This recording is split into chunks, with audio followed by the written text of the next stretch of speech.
shocking. That's what the Ninja 400 is, and I'm not talking about the pricing, though I'll agree that the pricing is on the shocking side. What I am talking about is that now we have ridden the bike and we are shocked once again, but in a good way. Because after years of getting insipid 250s and 300s, this 400 feels like a proper Kawasaki, a proper Ninja. And here's why.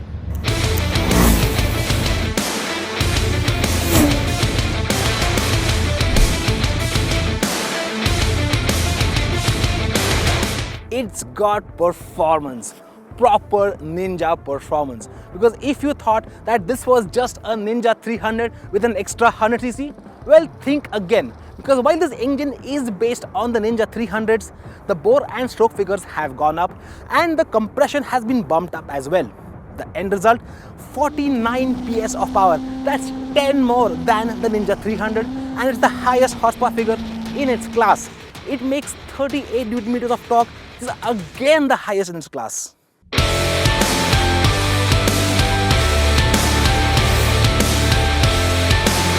And what does that translate into? Well, 0 to 100 kph comes up in, wait for it, 5.4 seconds. That's not just quick, it's quicker than any of its competition. Sorry KTM. And speaking of the KTM 390, in almost every performance metric, the Ninja 400 comes out ahead. 0 to 60, quicker. Roll on acceleration in 4th gear from 40 to 80 kph, quicker. Top speed, higher. In fact, the Ninja 400 gets to 100 kph in just 2nd gear. The motor's got some real Ninja character as well. Now the Ninja 300, that was super smooth, but it was very peaky and kinda boring. The 400, it just feels alive. Sure, below 4000 RPM, it's just as tractable as the 300, which means 35 kph in 5th gear. Sure, no problem at all. 40 kph in 6th gear, yeah, it will do it, which makes city riding an absolute breeze. After 4000 RPM though, the motor starts to get really quick and it starts demanding your attention more and more. But it doesn't get intimidating in that sense. So at about 7000 RPM in 6th gear, it's doing 120 kph without any hint of vibrations, which makes touring an absolute breeze on this bike too. But get it past the 8000 RPM mark and it just wakes the f up.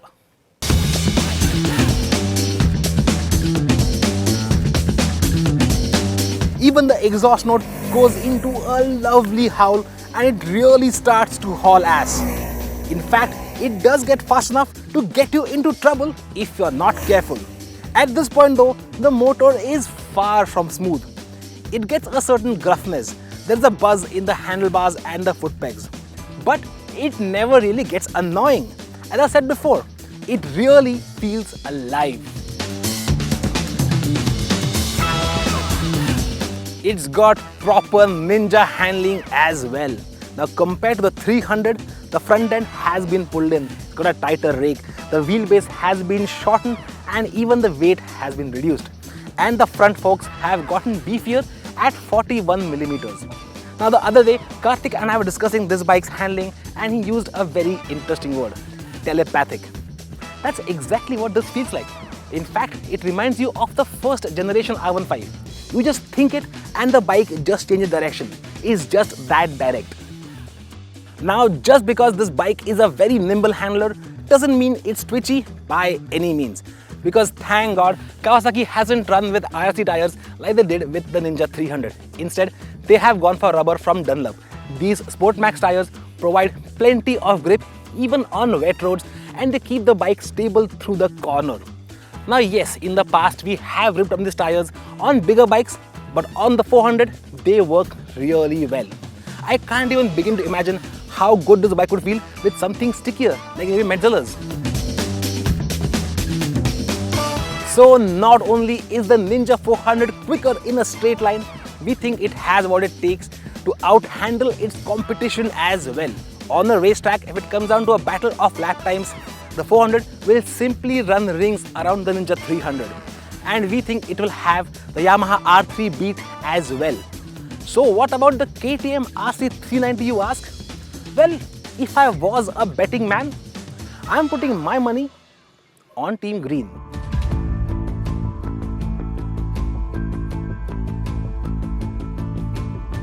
Now I really have to talk about this bike's suspension setup because it really rides well. Sure, the front end is a bit on the softer side, so over really sharp bumps, it can bottom out sometimes. And the rear, it's a bit stiff, so on the same sharp bumps, it can bounce just a little bit.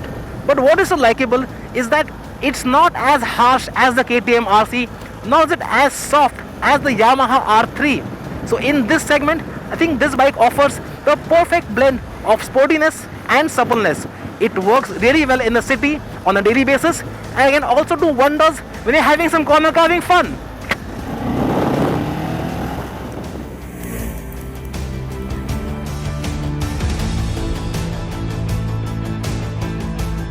And what about kitna deti hai? Well, the answer to that is a resounding bahut deti hai. Over 24 kilometers per liter in the city and over 30 on the highway. For a bike with so much performance, that's really good, bettering some of its competition too. Exciting, right? But there are some downsides here as well.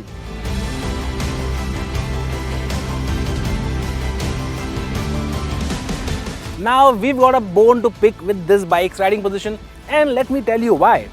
The seat, it's quite low. In fact, it's low enough that riders of pretty much any height, 5'5", 5'6", will be able to get their feet flat on the ground, no problem at all.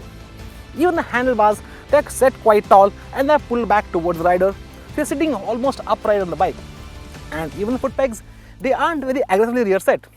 So what's the problem, you ask? If you're commuting, nothing at all. But if you're attacking corners and this bike just begs you to attack corners, it can feel a little bit tight when you're moving around on the motorcycle. Now if you're maybe 5'8" or under, it might be fine. If you're say 5'11", 5'10" like me, it's cramped, but then maybe you can still get used to it. But if you're any taller, this thing is going to feel super cramped. And if you're really tall, like well above 6 feet, you're going to get cramped even on the highway. And then coming to the way it looks. Again, we are not exactly complaining here. So where the 300 looks like a scaled down ZX-10R, the 400 with its flatter nose is more like a mini H2. The Ninja 400 is available in India in just one paint scheme, this KRT green, which might seem a little too loud for everyone's taste. Though one of the things we did love about the design is the negative LCD instrument cluster, which looks rather premium. And the overall build quality is top notch too. But the problem with the Ninja 400's design is that it looks and feels quite small. Now blame that on the smaller 14-liter fuel tank and the compact ergonomics. If you're someone who likes that big bike feel, you're going to have to look elsewhere.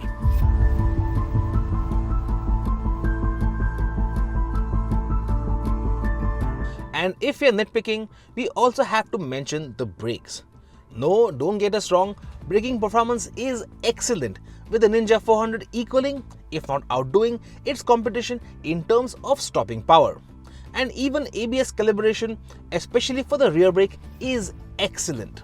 But we really wish that there was more bite in the front brake lever's initial travel. And no adjustable levers for this expensive a bike? Come on. But the biggest problem we have with this Ninja 400 is, you guessed it, the price. At rupees 4.69 lakh ex-showroom, it's 1,70,000 rupees more than the Ninja 300 now. Heck, it's even 1.2 lakh rupees more expensive than the Yamaha R3. And the KTM RC390, you can almost buy two of those for the price of one of these. You know, if it was 1 lakh rupees cheaper, it would be the perfect bike for anyone upgrading from a 200cc motorcycle. Heck, at that price, I'd recommend it to absolutely everyone. It really breaks my heart because that perfect 400cc motorcycle for India that us enthusiasts have been pining for the last decade or more, that Ninja 400, that's just it. Just too bad that most of us can't see the sense in spending so much money on that bike.